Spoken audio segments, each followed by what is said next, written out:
ओंकारतुंड विघ्नेश गंभीराक्षर भाविका पद्मनेत्रे समुन्मील्य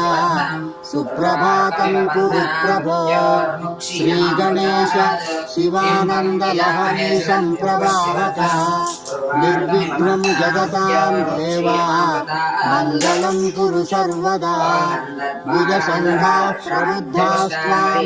वाग्विशेषैस्तुवन्ति त्वत्पदाब्जं करैस्प्रस्तुं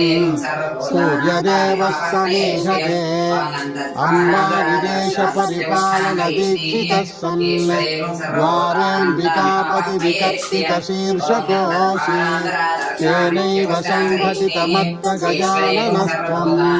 श्रीविघ्नराज जगतां कुरु सुप्रभातं यन्मादिषड्विधविकारविशालविश्वः